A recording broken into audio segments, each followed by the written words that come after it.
है ना देखा ए सखी, है ना देखा ए सखी, फागुन के उत्पात आ दिनों लागे आजकल पिया मिलन के रात। अमरैया के गंध आ कोयलिया के तान, अमरैया के गंध आ कोयलिया के तान, दैया रे दैया बुला ले ये लिही जान।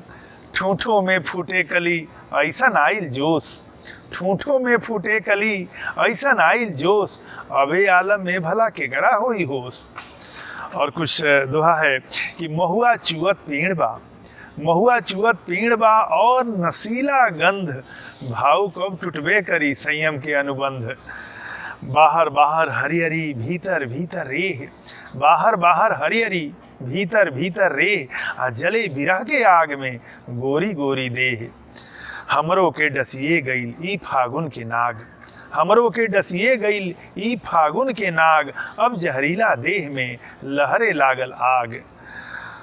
और जब जब आवे हंसे कुंवारी मंजरी, हंसे कुंवारी मंजरी, भावुक डाले डाल, बिना रंग गुलाल के भइल गुलाबी गाल। कोयलिया जब जब रटे, कोयलिया जब जब रटे काम तंत्र के जाप, तब तब हमरो माथ पर चढ़िए जाला पाप। और जब जब आवे गांव में ई बौराइल फाग, जब जब आवे गांव में ई बौराइल फाग, थिरके हमरा होठ पर अजब गजब के राग। माँ दकताले बाग में जब बसंत आ जाए, माँ दकताले बाग में जब बसंत आ जाए, कांच टिकोरा देख के मन तोता ललचाए।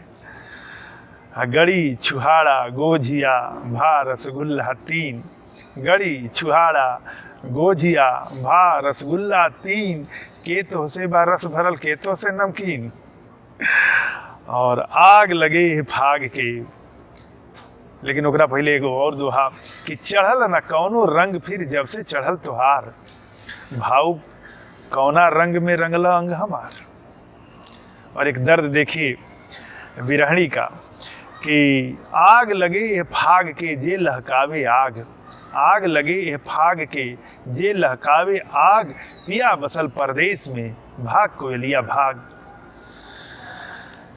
अलग अलग रंग के दोहे हैं। कुछ दोहे और देखिए कि लहुरा देवर घात में लेके रंग गुलाल, भौजी खिड़की पे खड़ा देखे सगरी हाल।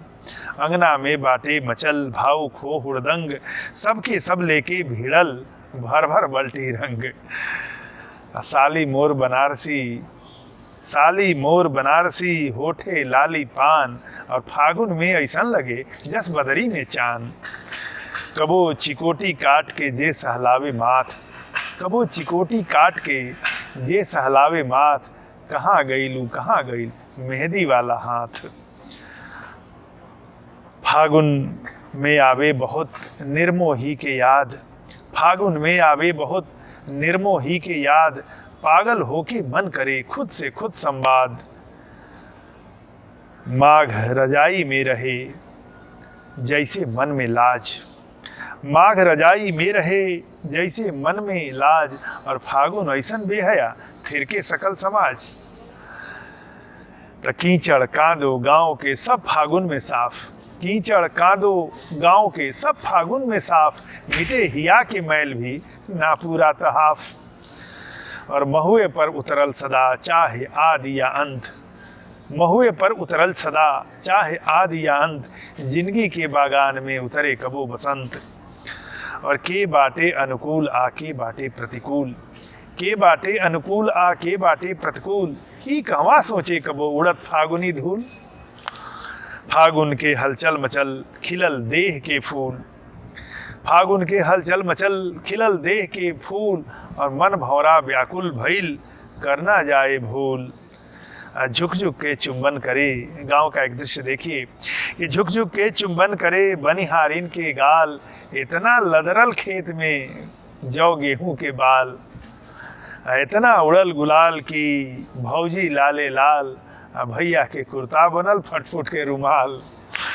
तो मह मह मह के रात दिन पिया मिलन के याद, मह मह मह के रात दिन पिया मिलन के याद, भीतर ले उकसा गईल फागुन के जल्लाद।